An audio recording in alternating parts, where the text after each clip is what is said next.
Messieurs, bonsoir. Dans 10 semaines exactement, les Camerounais sont attendus aux urnes à l'effet d'élire les conseillers municipaux et les députés à l'Assemblée nationale. Le double scrutin a lieu le dimanche 9 février 2020. Alors que tous les regards sont tournés vers Elections Cameroun, qui devra publier dans les prochains jours les listes des candidats dont les dossiers auront été jugés conformes, des voix s'élèvent dans l'opinion et dans certains partis politiques pour réclamer une prorogation du délai de dépôt des dossiers. Certains vont jusqu'à réclamer un report pur et simple de la date du scrutin. Que dit la loi fondamentale en la matière? Est-ce que les autorités publiques peuvent encore faire quelque chose pour modifier ces dates? Est-il possible de tenir des élections dans le contexte qui est celui du Cameroun en ce moment? Voilà bien de questions que se pose l'opinion. Voilà des questions auxquelles Monsieur le ministre de la Communication, René Emmanuel Sadi, et Monsieur le ministre de l'Administration territoriale, Paul Atangandji, vont apporter des réponses au cours de cet échange avec la presse. Il s'agit bien d'un point de presse à la convenance des deux membres du gouvernement. Nous pourrons donner la parole à quelques journalistes parmi les confrères ici présents ce soir pour un complément d'information. Mais la priorité est donnée à la déclaration de Monsieur le ministre de la Communication. Chers confrères, Mesdames, Messieurs, avec votre permission, parole donc à Monsieur le ministre de la Communication pour son propos liminaire. Bonsoir, Monsieur le ministre. Bonsoir. Distinguished ladies and gentlemen, on February 9, 2020, legislative and municipal elections will take place in Cameroon.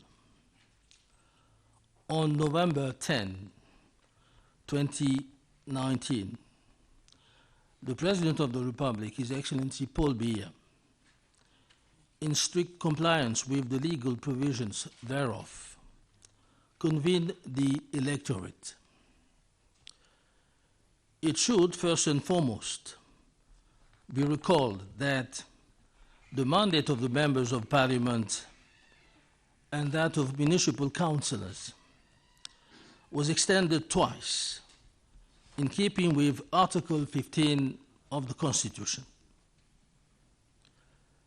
First for 12 months, starting on October 15, 2018, then for close to 4 months, taking effect on October 15, 2019, until February 9, 2020. Moreover, it should be emphasized that the Constitution of Cameroon clearly lays down the conditions and modalities for the extension of the mandates of members of Parliament, notably in case of serious crisis or where circumstances so warrant. With regard to municipal councillors, the Electoral Code clearly states in its section 170 that, if need be, the President of the Republic may, by decree, extend or abridge the term of office of municipal councillors for a period not exceeding 18 months. That is to say, the head of state, when deciding to set the twin legislative and municipal elections for February 9, 2020, in his very high discretion, took into account all these parameters and all the background information related thereto. It is therefore surprising that some leaders of political parties are today putting forth various considerations, either to boycott the upcoming elections or to simply demand their postponement, or better still, to set conditions for their participation as though they were not aware of the fact that the extension of the mandates of MPs and municipal councillors are defined by the law and may not therefore be infinite. In addition to such considerations related to lawfulness, a vast majority of Cameroonians are also legitimately and impatiently aspiring to take part in the twin elections, whose importance is secret to no one. The convening of the electorate for the upcoming legislative and municipal elections is therefore, and above all, a response of the head of state to the aspirations of a Cameroonian people that is conscious and jealous of its sovereignty.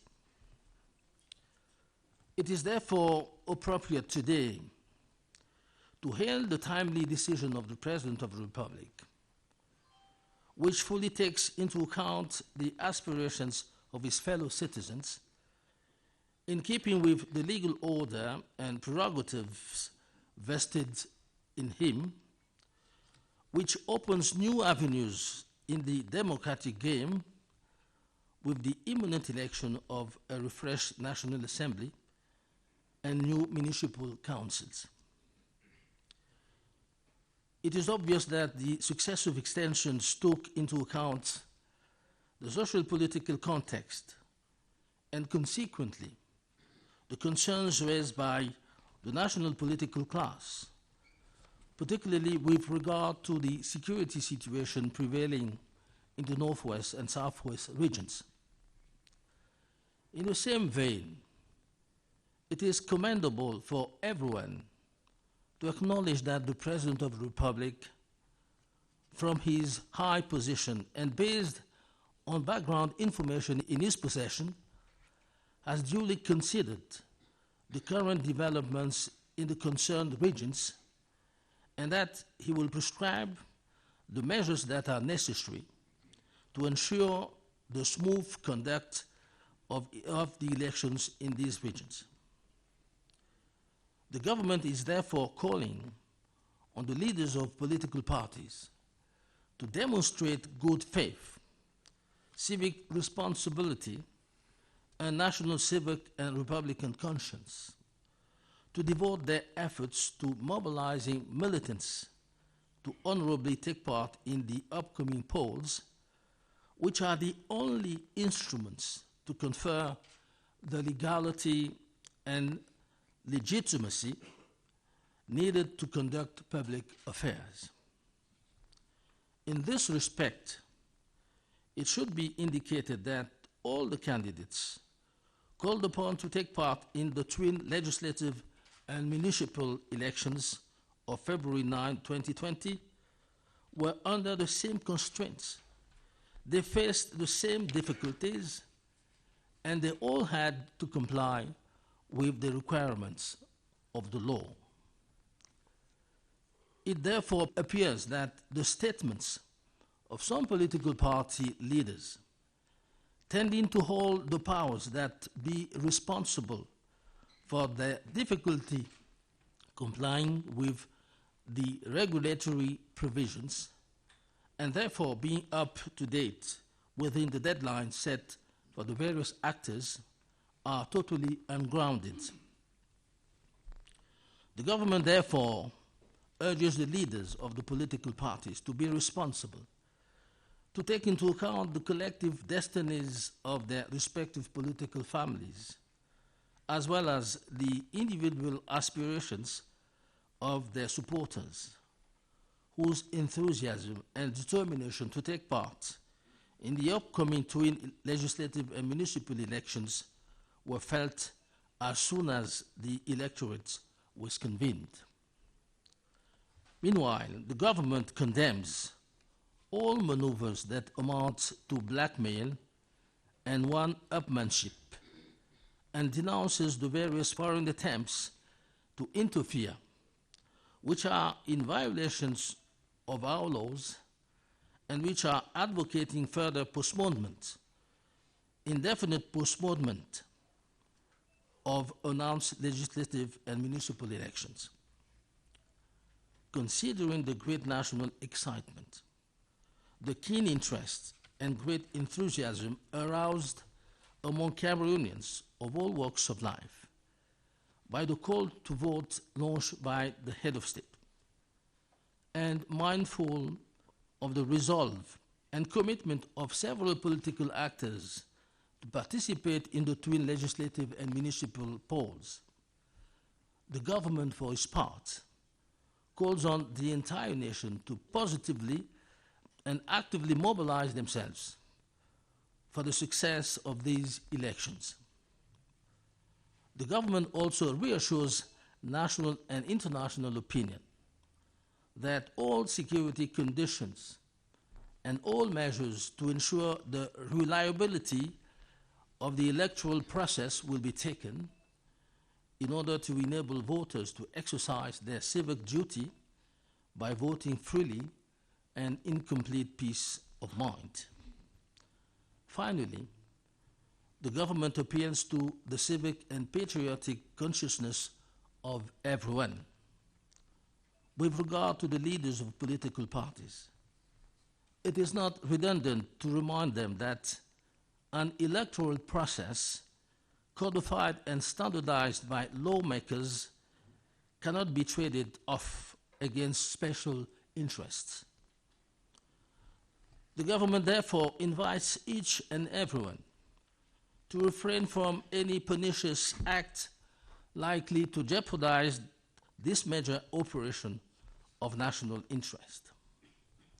To the electorate, the government recommends that they get set to accomplish in good conscience their duties towards our fatherland by massively turning out on February 9, 2020 to express their democratic choice in discipline, calm, and peace.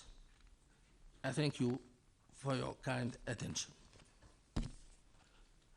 Mesdames, Messieurs, le 9 février 2020 auront lieu au Cameroun les élections législatives et municipales. Le président de la République, son Excellence Paul Biya, dans le strict respect des dispositions légales, a convoqué le corps électoral le 10 novembre 2019. D'emblée, il convient de rappeler que le mandat des députés de la Nation et des conseillers municipaux a été prorogé à 2 reprises, et ce, conformément aux dispositions de l'article 15 de la Constitution. D'abord pour 12 mois à compter du 15 octobre 2018, ensuite pour près de 4 mois, prenant effet le 15 octobre 2019 jusqu'au 9 février 2020. La Constitution du Cameroun, faut-il par ailleurs le souligner, fixe très clairement le cadre et les modalités de prorogation des mandats des députés, à savoir en cas de crise grave ou lorsque les circonstances l'exigent. S'agissant des conseillers municipaux, le Code électoral, en son article 170, est formel. Même en cas de nécessité, la prorogation de leur mandat ne peut excéder 18 mois. C'est dire que le chef de l'État, son Excellence Paul Biya, au moment de décider de fixer le double scrutin législatif et municipal pour le 9 février 2020, dans sa très haute discrétion, a tenu compte de tous ces paramètres et de tous les éléments contextuels y relatifs. Il est donc pour le moins surprenant qu'aujourd'hui, certains responsables de partis politiques excipent de considérations diverses, soit pour boycotter les élections à venir, soit pour exiger leur report pur et simple, ou encore pour fixer des conditions à leur participation, comme s'ils ignoraient que les prorogations des mandats de nos députés et conseillers municipaux sont clairement encadrées par la loi et ne sauraient par conséquent être indéfinies. Outre ces considérations liées à la légalité, il y a celles relatives aux attentes légitimes, voire à l'impatience des Camerounaises et des Camerounais, qui, très nombreux, aspirent à prendre part à ces 2 scrutins dont l'importance n'est plus à démontrer. La convocation du corps électoral dans la perspective de la tenue des prochaines élections législatives et municipales est donc aussi et surtout une réponse du chef de l'État aux attentes d'un peuple camerounais conscient et jaloux de sa souveraineté. Il y a donc lieu de saluer la décision du président de la République, intervenue fort opportunément dans une totale prise en compte des interpellations de ses concitoyens en application de l'ordre légal et des prérogatives de droit à lui dévolues et qui ouvre des perspectives nouvelles dans le jeu démocratique avec l'élection imminente d'une Assemblée nationale rénovée et de nouveaux conseillers municipaux.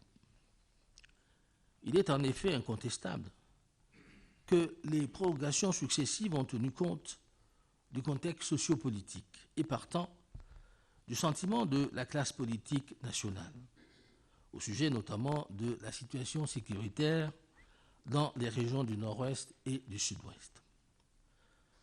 De même est-il loisible de penser, voire d'affirmer, que fort de sa haute posture et des éléments d'appréciation en sa possession, le président de la République a dûment pris en compte l'évolution actuelle de la situation dans les régions concernées et qu'il saura prescrire toutes les mesures nécessaires pour garantir le bon déroulement des élections dans ces régions.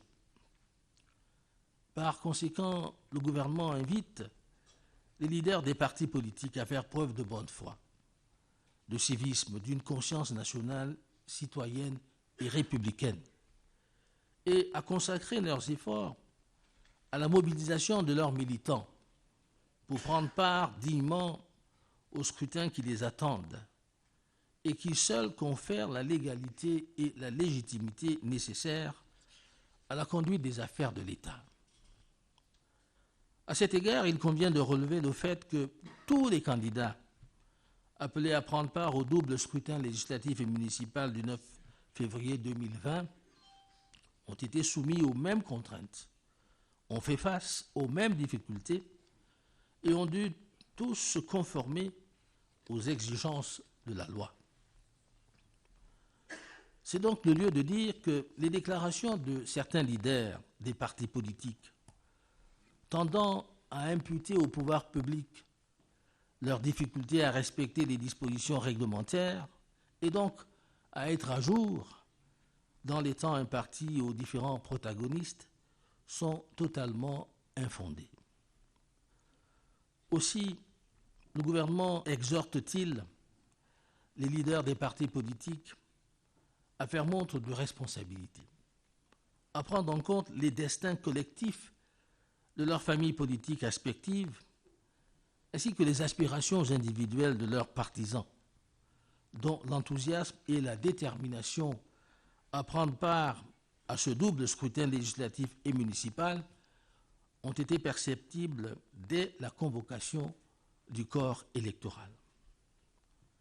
Dans le même temps, le gouvernement entend fustiger toutes les manœuvres qui s'apparentent au chantage, à la surenchère, tout comme il dénonce ces diverses tentatives d'ingérence extérieure ou ces velléités d'interférence contraires à nos lois et qui préconisent d'autres reports, des reports infinis des élections législatives et municipales en perspective.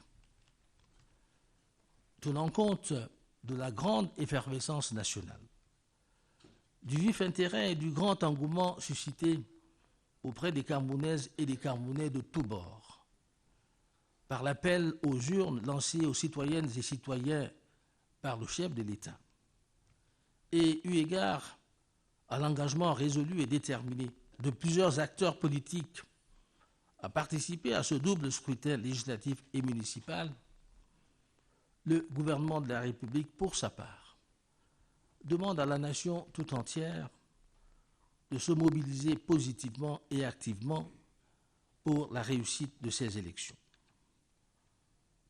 Le gouvernement entend également donner l'assurance que toutes les conditions de sécurité Et toutes les mesures de fiabilité électorale seront prises à l'effet de permettre aux électeurs et aux électrices d'exercer leur devoir de citoyennes et de citoyens en allant voter librement et en toute quiétude.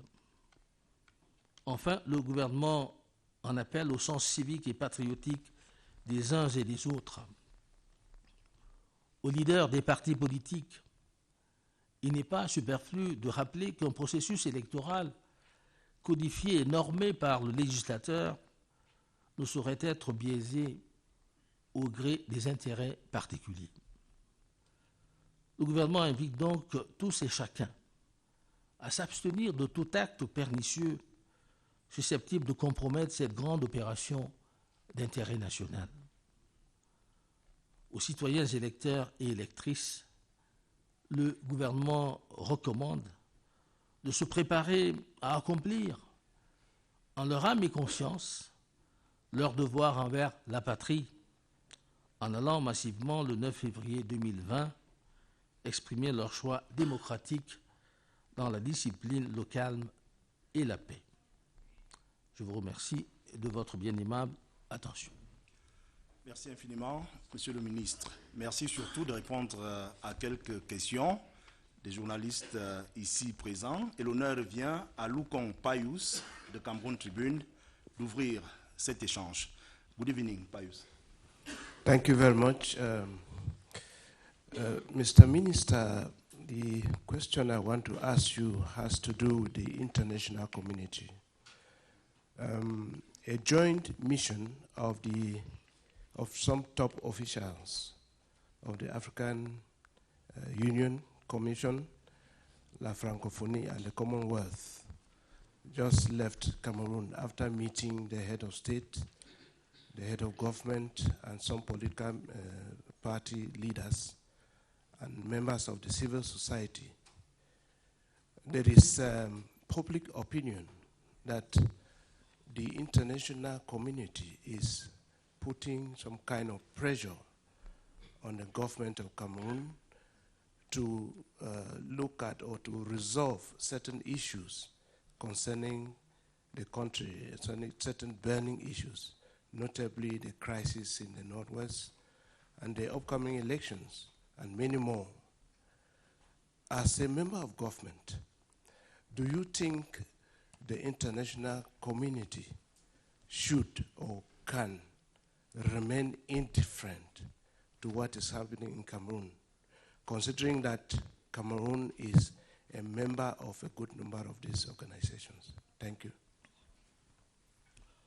Well, thank you for your question, which is quite pertinent. I think, first of all, we should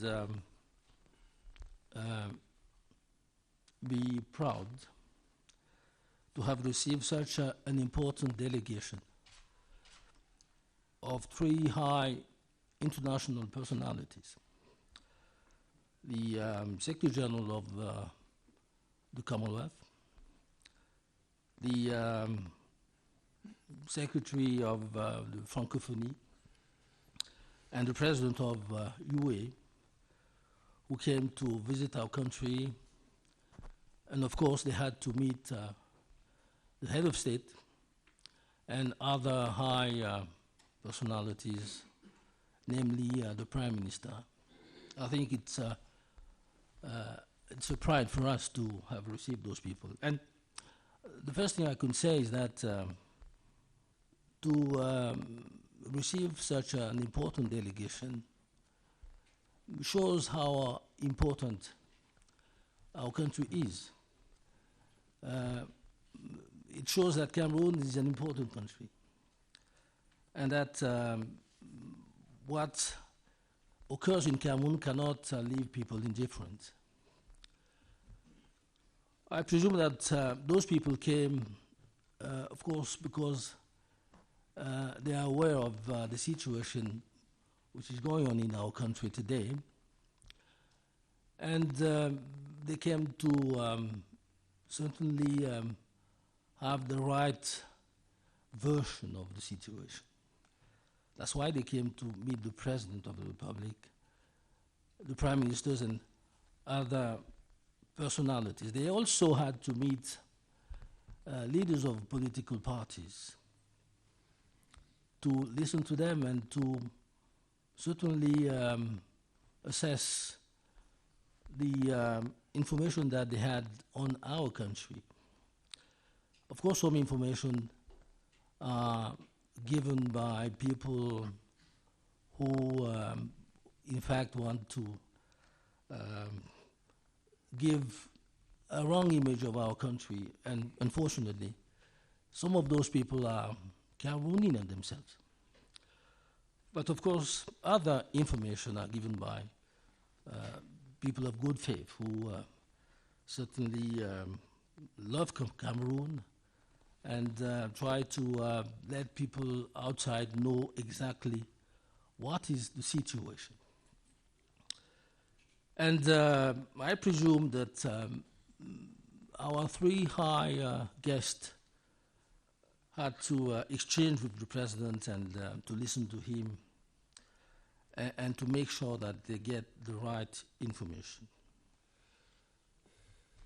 As you said, we hear that some other countries try to dictate to Cameroon what it has to do concerning such or such problem, especially, particularly the situation in the southwest and the northwest. They want to tell us exactly what we should do instead of listening to us and listening to the authorities, listening to the head of state, to the members of government, who we can say know better than everyone what is going on in Cameroon and can pretend to know better than everyone what Cameroonians need and what Cameroonians should do. I doubt that people who are coming from abroad can know better than us what we should do and try to impose on us their views or suggestions. But we are quite open. You know, we are an open country. The head of state is an open-minded man, and of course, he listens to everybody, to his fellow citizens, and to his partners, to his friends abroad. But of course, I would say that the final decisions, you know, remains the one that we take after having, you know, assessed the situation. We are not against suggestions. We are not against people who think they could help Cameroon to maybe understand some situation or maybe try to try some solutions to their problems, maybe giving some examples that they have ascertained themselves. But, well, I think finally it belongs to Cameroon to take decisions concerning Cameroon. It belongs to Cameroonian authorities decisions to, you know, that Cameroon deserves. And we think that the head of state is certainly better placed to assess and to take the final decision. We are not against our friends who come and try to exchange with us, share their views with us. But I don't think we are people who accept, you know, pressures, and certainly not the head of state. So I would say that we are quite grateful, you know, if our friends come to us and because they show some interest, they show that Cameroon is an important country and they want Cameroon to come back to normalcy, to come back to peace. We are quite happy for that. But of course, after having exchanged, we remain sovereign, and we want to keep our sovereignty. Well, this is what I can say to your question, and we are quite conscious of the fact that some people, influenced by some other people, especially some fellow countrymen, try to suggest some solutions which are contrary to the really interests of Cameroon, of Cameroonians themselves. This is what I can say to your question. Une question de Léger Ntiga du journal Essingam.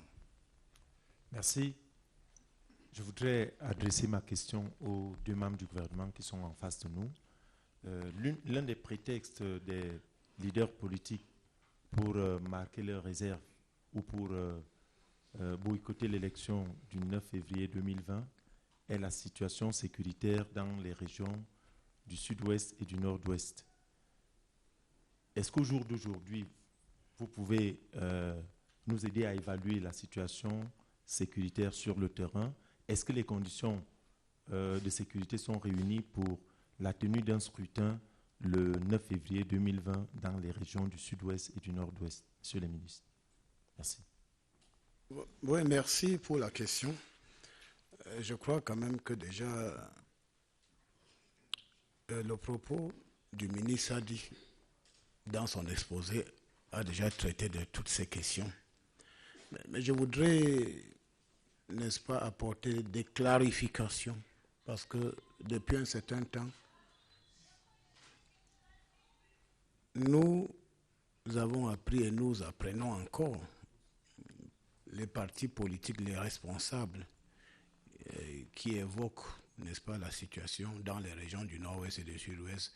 Et ils se posent, n'est-ce pas, cette question toujours, est-ce qu'on peut tenir les élections? Moi, je leur demande, quel est leur critère d'appréciation? Moi, je dis, nous avons tenu récemment la conférence des gouverneurs des régions.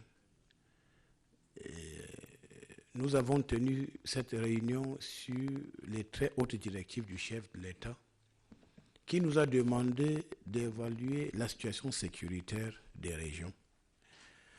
Je crois que le ministre de la Communication a bien dit que le chef de l'État, en convoquant le corps électoral, a tenu compte des paramètres. Il y a des paramètres sécuritaires, il y a d'autres paramètres. Et le chef de l'État, son Excellence Paul Biya, est la personnalité la mieux renseignée du Cameroun. Donc quand il convoque le corps électoral, il sait que les élections peuvent se tenir, n'est-ce pas, dans les 10 régions, dans les 58 départements et dans les 360 arrondissements.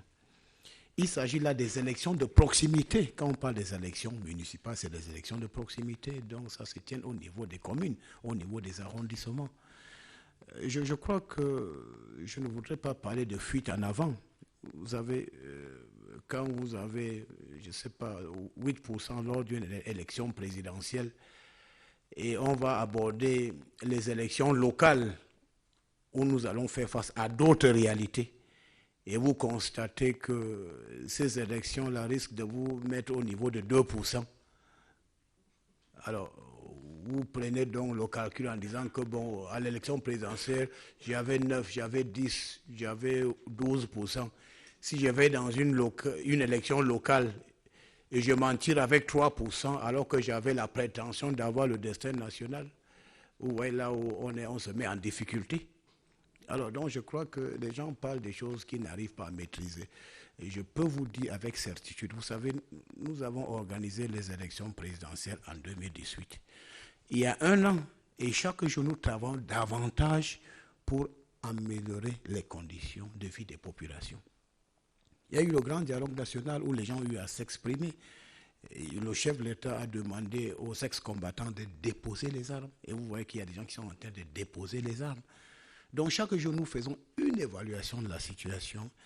Et vous savez que nous avons également la mission d'encadrer le processus électoral. Ça veut dire qu'inévitablement, des mesures seront prises pour l'encadrement du processus électoral. Donc, vous savez, parfois, j'ai même suivi l'autre jour, il y a des candidats qui disaient que, bon, la situation sécuritaire est préoccupante dans les deux régions. Bon, je ne vais pas aller aux élections. Mais quand je regarde le statut de ce parti politique, le militant ne peut même pas remplir une cabine téléphonique. Donc, je crois quand même que nous faisons face à toutes sortes d'impostures. Les gens pensent qu'une élection, c'est une activité sérieuse. Quand nous allons à une élection, nous devons être prêts à affronter cette élection. Et puis, le ministre Sadi l'a dit, nous devons parfois être intellectuellement honnêtes. On peut parfois dire que, bon, vraiment, cette affaire, ça me dépasse. Mais il n'y a pas d'échappatoire. On ne peut pas dire, vous savez, nous avons coutume de dire que, bon, si je suis en deuil, ne venez pas pleurer le deuil plus que moi-même. Laissez-moi pleurer d'abord mon deuil. Donc, moi, je dis, nous étions dans la région du Nord-Ouest il y a 1048 places des conseillers municipaux. Nous avons eu 6800, pratiquement 7000 dossiers. 7000 dossiers. Ça n'a pas été facile de faire de consensus. Quand vous avez 7000 dossiers, alors qu'il y a 1048 places de conseillers municipaux, il y a 20 places pour les députés. Nous avons pratiquement eu 250, voire 300 dossiers. Ça veut dire que les gens veulent aller aux élections. Les gens veulent participer à l'édification de notre destin commun. Les gens veulent travailler pour l'intérêt du Cameroun. Donc, je dis, ceux qui sont prêts sont allés aux élections. Alors, mais qu'on ne vienne pas nous dire que non, les régions du Nord-Ouest, non, il n'y a pas de... Les préoccupations sécuritaires, il y en a partout, dans les 10 régions, mais un peu plus dans le Nord-Ouest, dans le Sud, dans l'extrême Nord. Mais nous travaillons pour que les élections se tiennent. Et je crois que c'est une instruction du chef de l'État. Les élections doivent se tenir dans les 360 arrondissements du Cameroun. Il s'agit des élections de proximité, c'est des élections locales. Donc je dis oui, ceux qui évoquent la situation des régions du Nord-Ouest ou du Sud-Est pour ne pas aller aux élections, c'est une fuite en avant, n'est-ce pas? C'est un argument fallacieux qui ne repose sur rien. S'ils veulent davantage connaître le fonctionnement du Cameroun, je crois que modestement qu'ils viennent voir le ministre de l'administration territoriale, on va leur dire, voici la carte sécuritaire du Cameroun. Si nous allons aux élections convoquées par le chef de l'État, ça veut dire que toute évaluation faite, on se dit que ces élections sont possibles, elles peuvent se tenir dans des conditions de sérénité et de tranquillité.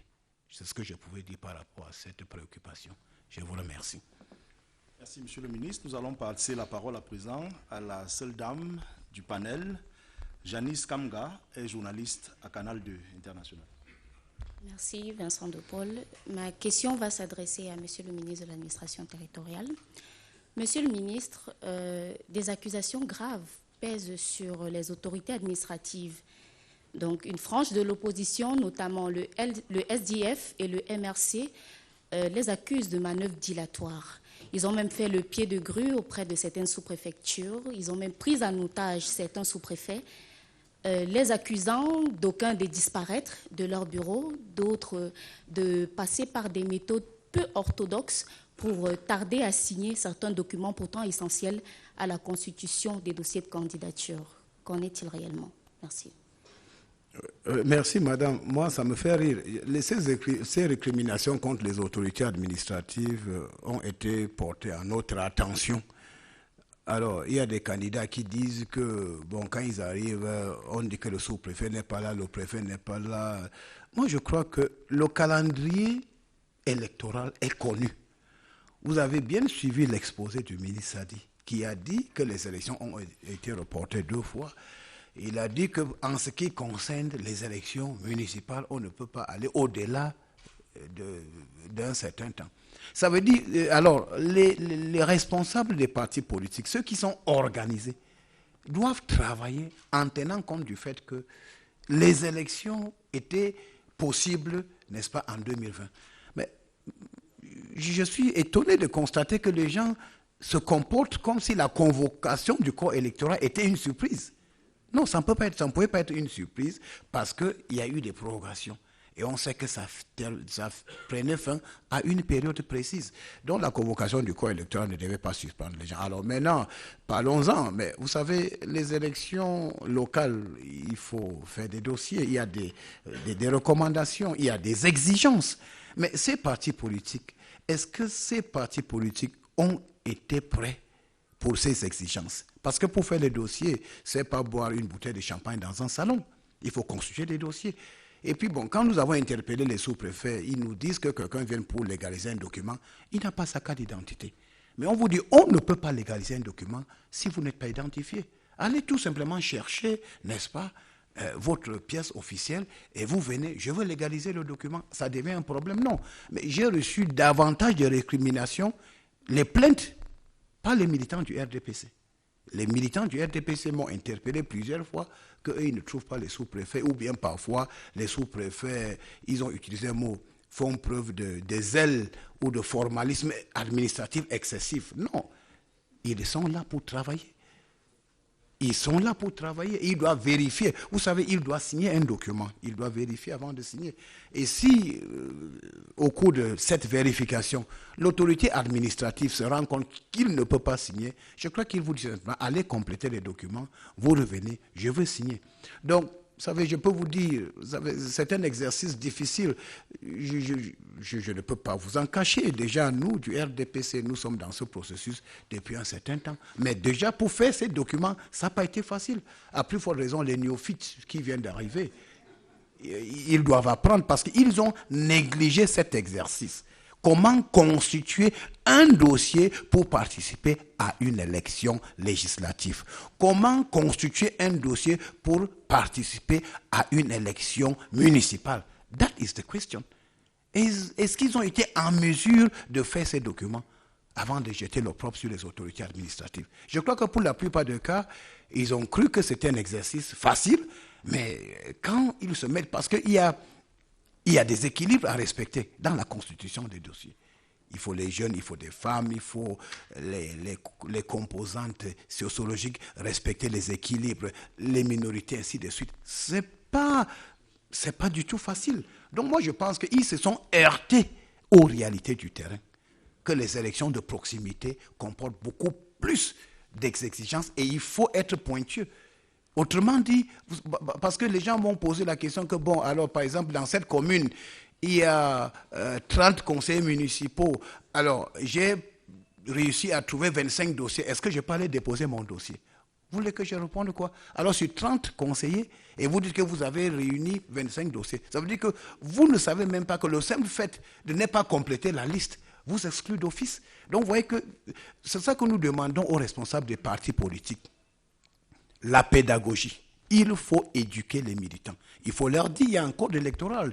Il y a les inscriptions sur les listes électorales. Donc, vous avez le temps d'éduquer les militants, de leur dire. Mais je crois que cet aspect a été négligé.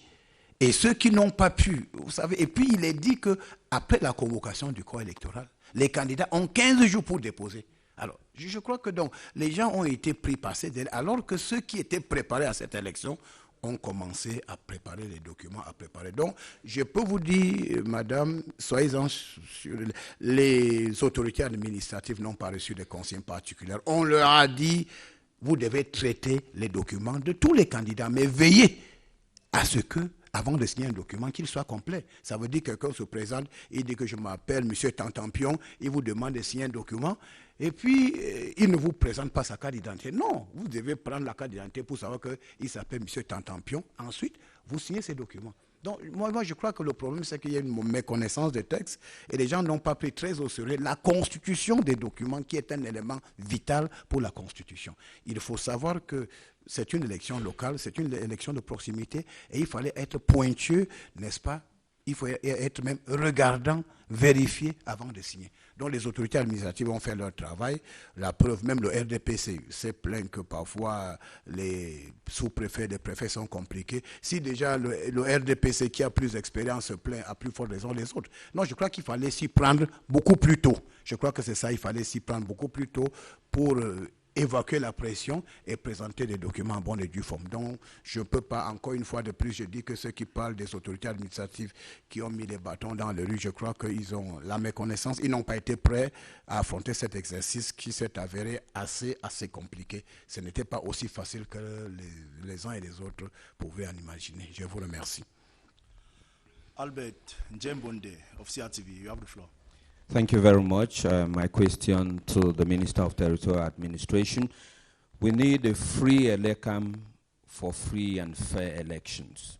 Yet some political parties say the elections will be a mere formality because ELECAM is at the mercy of the CPDM, and why not Territorial Administration, whose minister is of the CPDM? Yes, I think that I've heard things like that. It's not the first time that we have been hearing comments like that. People saying that ELECAM. Well, I want to make it clear that the Ministry of Territorial Administration is the agent of the government in the electoral process. So what do? We accompany ELECAM in the execution of their responsibilities.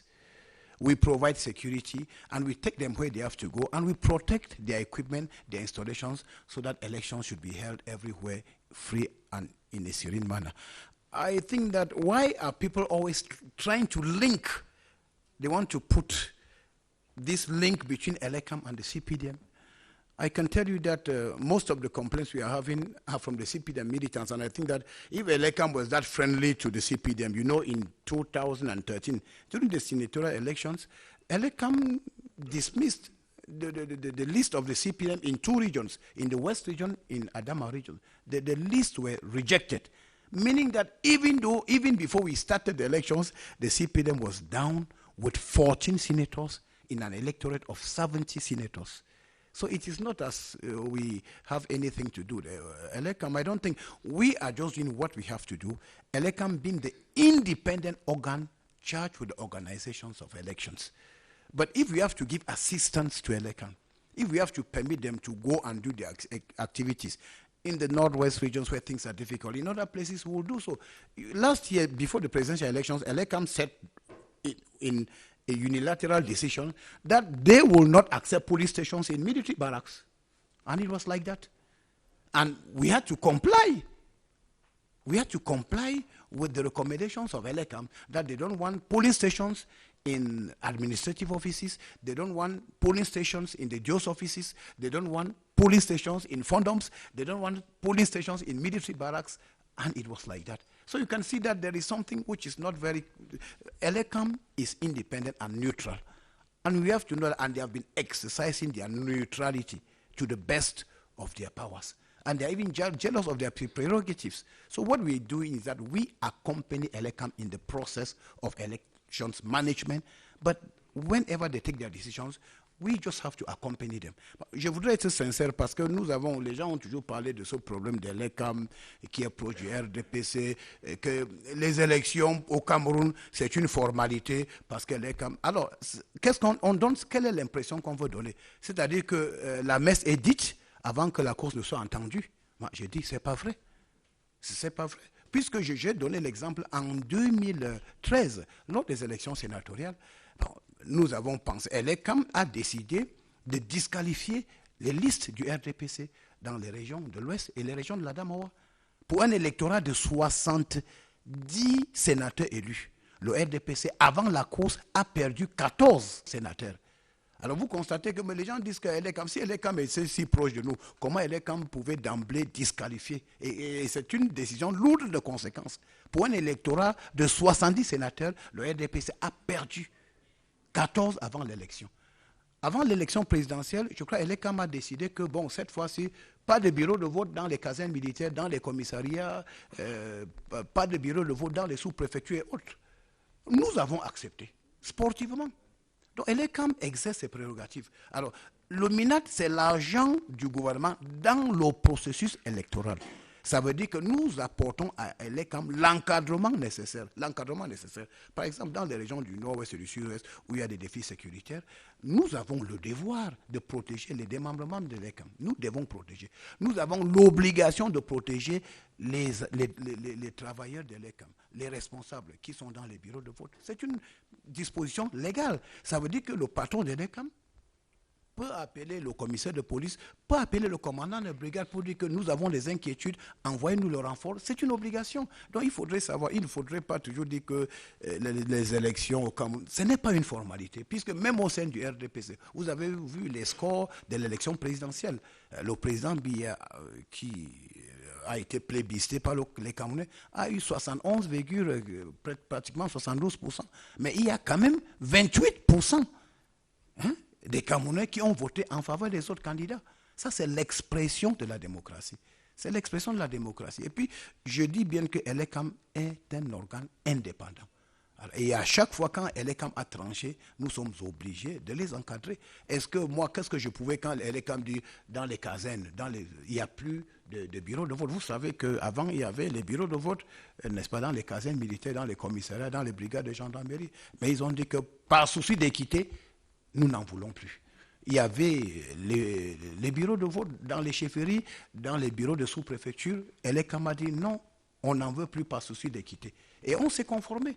Alors c'est ça. Donc, M. Albin Djembodé, je voudrais vous dire sincèrement qu'il n'y a aucun lien entre l'ECAM est là pour les partis politiques. Il faudrait que les gens travaillent. Et puis quand on va aller aux élections, c'est une compétition où les perdants doivent encourager les gagnants ou féliciter les gagnants.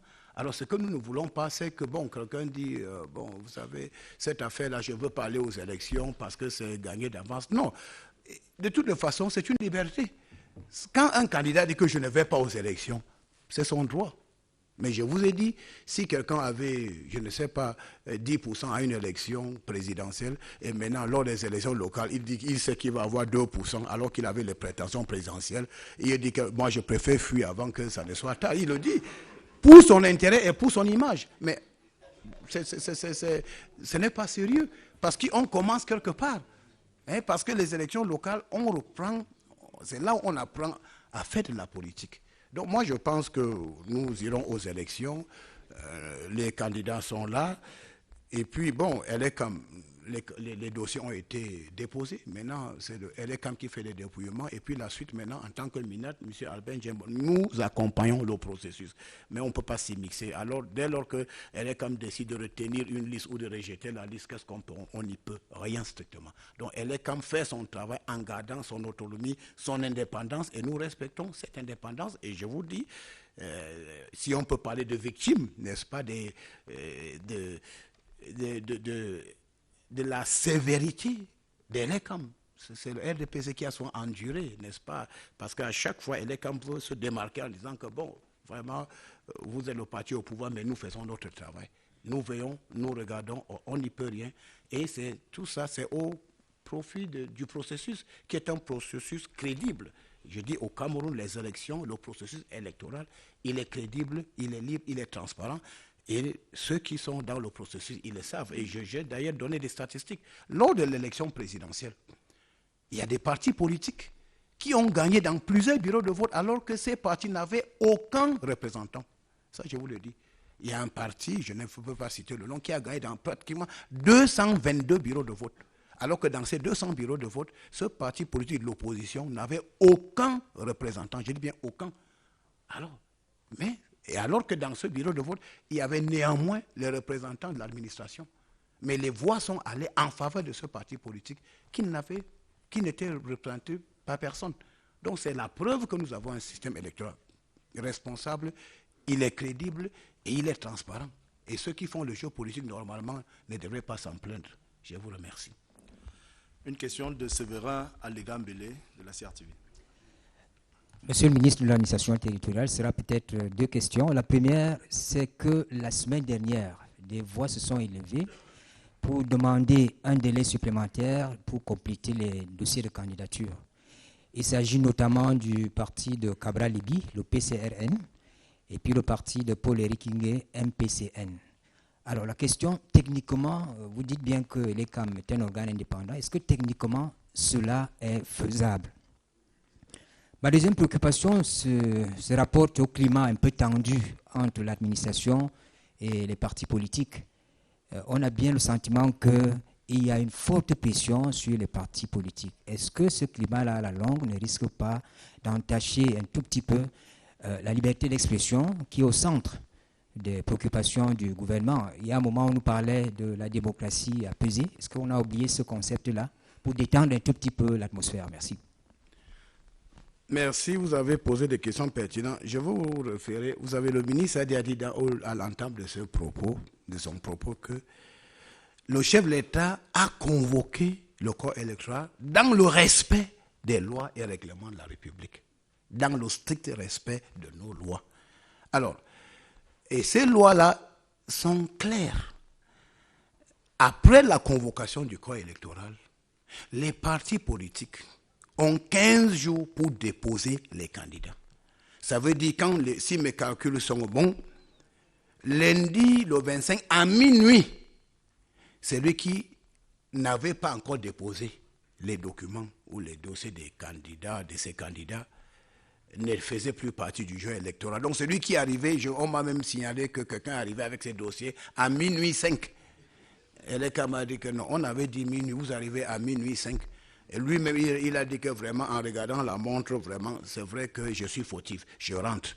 Donc, quand les responsables des partis politiques que nous respectons, les leaders, ils demandent 15 jours après le délai réglementaire.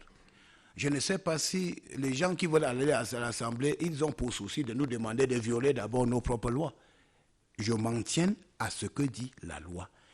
Les candidats ont 15 jours après la convocation du corps électoral pour déposer les dossiers. Donc, si quelqu'un avait la prétention de déposer, d'investir 50 candidats, et il se rend compte qu'en fait, il ne peut avoir que 10 candidats pendant ce délai de 15 jours, la sagesse recommande de déposer, de travailler pour les 10 candidats. Mais vous savez, on dit en anglais, you should not be the jack of all trades and master of none. Mais si vous voulez embrasser le monde entier en croyant que vous êtes capable d'avoir les candidats dans les 10 régions, et vous êtes rattrapé par les réalités du terrain, ça veut dire qu'en réalité, vous ne pouvez même pas déposer les candidats dans un département. Revenez et faites ce qu'on appelle, il faut coudre la veste selon votre propre taille. C'est ça le problème. Parce que les gens ont vu gros. Les gens ont vu gros, c'est-à-dire, vous savez, l'élection présidentielle fait péter le plomb aux gens. C'est-à-dire que vous pouvez vous asseoir sur le fauteuil présidentiel. Mais quand nous sommes confrontés aux réalités locales, la constitution des dossiers pour les maires et les députés à l'Assemblée nationale, c'est un exercice difficile. Donc, je peux dire que je connais la rigueur de l'ECAM. La loi dit c'est 15 jours. Après 15 jours, ce n'est plus 15 jours.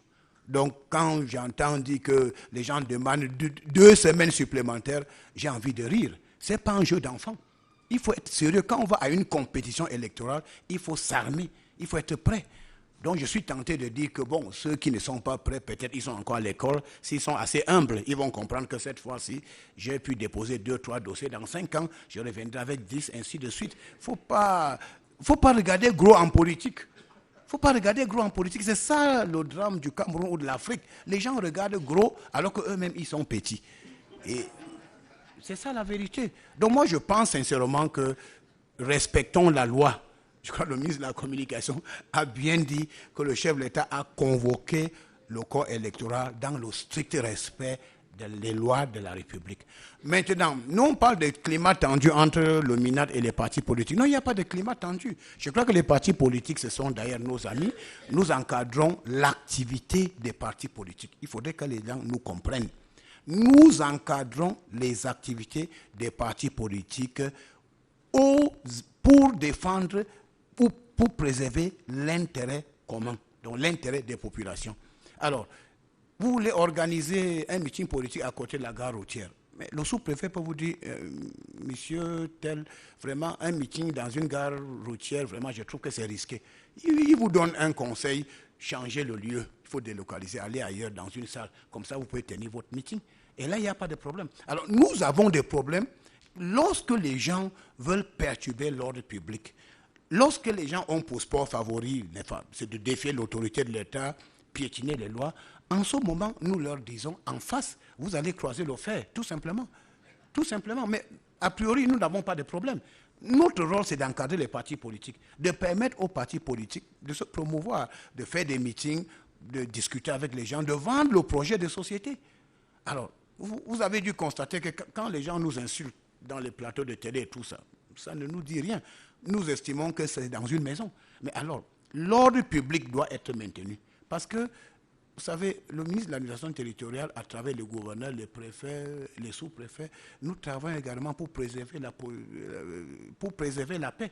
Et j'ai toujours dit, ma liberté s'arrête là où commence celle de mon voisin. Et si tout le monde est d'accord que nos libertés s'arrêtent là où commence celle de nos voisins, on va être plus pondéré, plus responsable, plus mesuré dans les propos. Et puis, nous n'allons pas faire de la politique, n'est-ce pas, un business de surenchère, de manipulation, de délation ou de désinformation. Non, nous allons vendre notre projet de société pour permettre aux électeurs, n'est-ce pas, de venir vers nous quand ils vont être dans l'urne. Mais si vous faites de la politique, la surenchère, la manipulation, le mensonge, la délation, les calomnies, vous serez rattrapé par les réalités de l'histoire. Et vous arriverez à un moment où vous ne pouvez plus continuer. Donc je dis, on n'a pas de problème avec les partis politiques.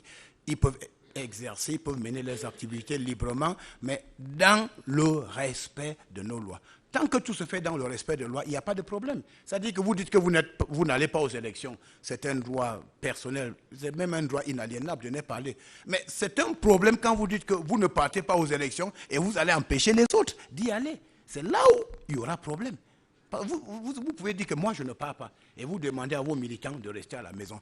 Là, il n'y a pas de problème. Mais si vous dites que je ne pars pas et que les autres doivent vous emboîter de pas, ou bien vous dites que non, celui qui part aux élections, je veux faire. Non, en ce moment-là, nous sommes obligés de vous appliquer la loi et parfois la loi dans toutes ses rigueurs. Donc moi, je pense qu'il faut que les gens comprennent que nous sommes partenaires pour le développement, pour la paix. Et puis, il faut préserver les acquis de la nation. Et ces acquis, c'est la paix, l'unité, le développement, la cohabitation entre les composants sociologiques du pays. Donc, il faudrait que quand nous allions aux élections, qu'on sache qu'après les élections, après le 9 février, mais la vie va continuer. Le camp ne va pas s'arrêter après le scrutin. Donc, il y aura des échéances, il y aura des enjeux, il y a d'autres choses. Mais accompagnons le processus électoral. Et c'est là où j'en appelle aux hommes politiques d'être responsables. Si vous avez des difficultés, venez nous rencontrer, on va discuter. Si on peut vous donner des conseils, on va vous donner des conseils. Mais si vous dites que vous allez perturber l'ordre public, là, on vous dit ça ne passera pas parce que, n'est-ce pas, aucun écart de comportement ne sera toléré avant, pendant ou après le processus électoral. Mais si quelqu'un dit que je ne pars pas aux élections, nous respectons, n'est-ce pas, sa position. Et puis bon, il est libre de faire ce qu'il fait. Mais n'empêchez pas, ne dites pas à quelqu'un d'autre que suivez-moi dans ma logique. Alors c'est tout ce que je peux vous dire. Je vous remercie. Une dernière question dans cet échange, elle s'adresse à Monsieur le ministre de la Communication. Les acteurs politiques sont en ce moment sur la scène médiatique, ils occupent la scène, et notamment ceux qui prônent le boycott du double scrutin. Quelle est l'attitude que vous suggérez aux médias? Quelles sont vos attentes vis-à-vis des médias? Quelles sont vos espérances, Monsieur le ministre? Je crois que la réponse à votre première remarque vient d'être donnée par le ministre Naté, qui a dit que ceux qui ne veulent pas aller aux élections sont libres de le décider. Donc je pense que c'est la réponse que je pourrais également donner. Mais s'agissant du rôle qu'on peut attendre des journalistes que vous êtes, des acteurs importants que vous êtes dans l'expression de la démocratie camerounaise, l'expression des libertés. Et dans un contexte comme celui-ci, je pense que les journalistes que vous êtes avaient un rôle important à jouer. D'abord, dans cette phase qui est préélectorale, vous avez un rôle d'information. Et c'est bien que vous soyez venus assez nombreux à ce point de presse. Je pense qu'il vous aura été utile pour recueillir un certain nombre d'informations celle que j'ai donnée dans mon propos liminaire, celle que vient de vous donner en très grand nombre le ministre de l'administration territoriale. Je crois que c'est autant d'informations utiles que les journalistes que vous êtes, donc les professionnels des médias que vous êtes, devaient pouvoir amplifier, relayer, de manière à ce que ceux qui n'ont pas la bonne information aient à travers vous ces informations-là. Donc je pense que la vocation qui est la vôtre, la première, qui est d'informer, je pense qu'elle prend ici tout son sens. Vous devriez, à mon sens, jouer tout le rôle qui est le vôtre. Informer les populations, informer les citoyens sur les dispositions qui sont celles du Cameroun en ce qui concerne les élections législatives et municipales, de manière à ce que, justement, il n'y ait pas des interprétations tout à fait erronées. Et je pense que toute la panoplie des informations qui vous ont été données par le ministre est bienvenue par rapport à ceux qui imputent aux responsables administratifs leurs difficultés, pour utiliser un euphémisme. Je ne veux pas dire leur incapacité véritablement à mobiliser leurs militants, à les encadrer pour aller aux élections. Je pense que ce n'est pas de bon ton que d'incriminer les pouvoirs publics pour justifier seulement une incurie qui est en fait due aux insuffisances du parti politique. Déjà ça, il faut le dire, il faut le relayer parce qu'on l'entend souvent. Il ne faut pas incriminer ces commis de l'État, ces responsables administratifs qui sont des Camerounais dévoués, des patriotes. Je le dis parce que moi-même, j'ai eu également, pendant plusieurs années, à présider aux destinées du ministère de l'administration territoriale. Je peux témoigner du dévouement des hommes et femmes aujourd'hui en charge d'assurer l'administration du pays sur l'ensemble du territoire national. Et je peux vous dire que si notre pays jouit en Afrique et, j'allais dire, dans le monde, de l'estime de ceux qui nous regardent, du respect, c'est grâce à ces autorités administratives qui savent justement assumer leurs responsabilités et faire du Cameroun ce pays où règne la discipline, où règne l'ordre, où la notion d'autorité n'est pas une fiction, mais une réalité.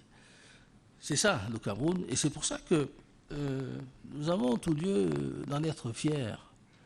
Donc, les journalistes que vous êtes ont ce rôle à jouer. Je pense que les journalistes également doivent pouvoir jouer un rôle de neutralité. Vous êtes naturellement des citoyens camerounais qui avaient une sensibilité politique. C'est votre droit d'avoir une sensibilité politique. D'aimer X, de ne pas aimer Y. Mais dans l'exercice de la profession qui est la vôtre, je pense que la déontologie du journaliste vous demande, vous commande, dans l'exercice de vos fonctions, de savoir prendre du recul, de savoir justement taire vos passions, vos émotions, On vient d'abriter une rencontre importante des journalistes qui a justement s'est appesantie sur une thématique qui disait journaliste d'émotion, journaliste d'information. Ça veut dire que vous avez des sensibilités, vous avez une sensibilité, et personne ne peut vous la dénier. Mais dans l'exercice de la profession que vous avez choisie, qui est une profession noble, celle de dire la vérité, celle de dire ce qui est, il faut savoir taire justement ces émotions, ces passions qui peuvent vous amener à travestir la vérité. Donc je pense que la neutralité est quelque chose, je pense que je vous suggère, que je vous conseille, restez neutre dans l'appréciation des faits, dans la relation des faits. Et aussi, je pense qu'il y a également un sens de responsabilité. La responsabilité du journaliste dans le contexte qui est le nôtre aujourd'hui. Le Cameroun traverse, c'est évident, une passe assez préoccupante. À mesure où nous avons des défis sécuritaires dans plusieurs parties du pays, nous avons également un certain nombre de défis qui sont semés, engendrés par des concitoyens qui ont choisi d'œuvrer à la déstabilisation de leur propre pays, qu'ils soient ceux de l'intérieur ou ceux de l'extérieur. Et je crois, dans ce contexte qui est si délicat, vous devez vous considérer comme des patriotes, des citoyens à part entière, concernés, vous êtes partie prenante. Ce Cameroun vous appartient. Et la préservation de la stabilité, de nos acquis qui sont les acquis les plus précieux, que nous aimons à citer, la stabilité, l'unité, le vivre ensemble, la préservation de tous ces acquis vous incombe aussi. Ce n'est pas uniquement l'affaire du gouvernement. Ce n'est pas uniquement l'affaire de tel ou tel membre du gouvernement. C'est notre affaire à tous. Nous sommes partie prenante. Nous sommes dans la même barque. Si elle chavire, nous chavirons tous. Et comme vous êtes parfaitement conscient qu'il y a des forces exogènes, endogènes également, qui veulent œuvrer à la déstabilisation de ce beau pays, mais mettez-vous en avant pour dire non. Et parce que vous avez un instrument qui est puissant, la parole, le verbe, vous avez cette liberté de dire, de vous exprimer, mais usez-en autant que possible, justement, pour épauler ceux qui ont en charge de présider aux destinées de ce pays, les gouvernants que nous sommes. Nous ne pouvons pas y arriver tout seuls. Vous devez être partie prenante à ce combat que nous devons mener pour que notre pays continue de tenir debout, parce qu'il l'a toujours été, un îlot de paix, un îlot de stabilité. Aujourd'hui, sans doute, parce que beaucoup n'ont pas toujours vu d'un bon œil cette prospérité dont nous avons bénéficié, cette quiétude dont le Cameroun a toujours bénéficié. Aujourd'hui, ils se disent pourquoi uniquement ce Cameroun? Pourquoi ne pas semer les germes d'une certaine déstabilisation? Ça, c'est quelque chose, je pense, dont il faut être conscient. Je pense aussi que dans le contexte qui est le nôtre, vous devez également préserver la noblesse de la profession qui est la vôtre. La noblesse. Je sais qu'il y a tellement de facteurs qui remettent en question cette noblesse, la profession de journalisme. Et bon, on a évoqué une certaine précarité qui, naturellement, ne permet pas toujours aux journalistes d'assumer, de jouer son rôle avec toute la dignité qu'on lui doit. Et justement, il faut éviter de se faire instrumentaliser. Dans le contexte qui est le nôtre aujourd'hui, tenez-vous à l'écart de toutes les manœuvres de manipulation, les manœuvres d'instrumentalisation, et je pense que ça serait tout à l'honneur de ce beau métier que vous avez choisi. Et enfin, je pense que ce qu'on peut également attendre des journalistes en cette période si sensible, c'est qu'ils se gardent de jeter de l'huile sur le feu. Qu'ils se gardent de jeter de l'huile sur le feu en relayant des discours de haine, en eux-mêmes utilisant ces discours de haine. Vous savez, les démons du tribalisme sont en train de revenir.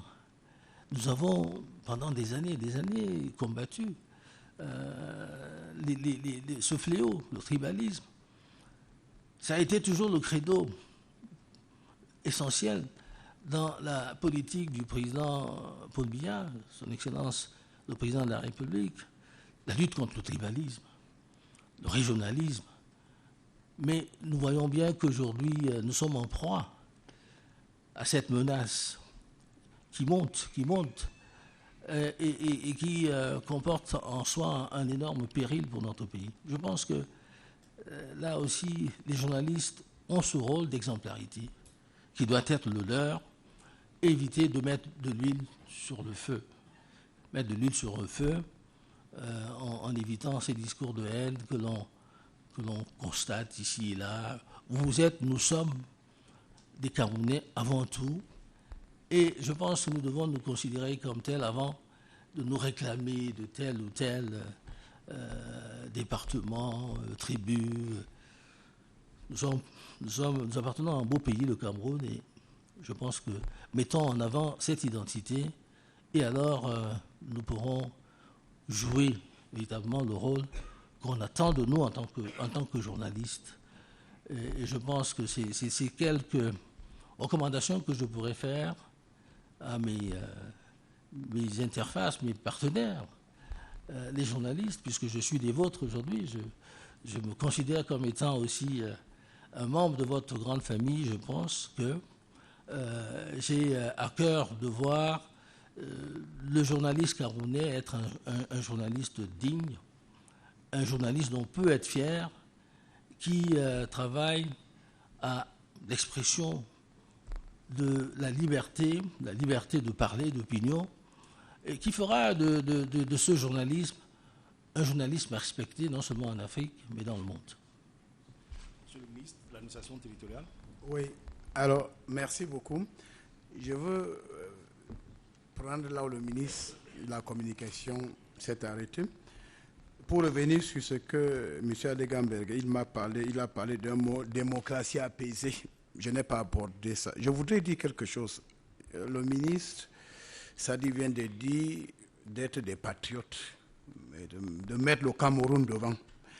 Il faut constater que dans l'ensemble du processus électoral, le président Paul Biya est resté très constant depuis 1990, parce qu'il voulait un processus électoral assez crédible et assez ouvert. J'en veux pour preuve quelques exemples. En 1990, le RDPC avait le monopole, et le RDPC a même fait des meetings politiques et des marches pacifiques contre le multipartisme. Et ça a duré pratiquement un mois.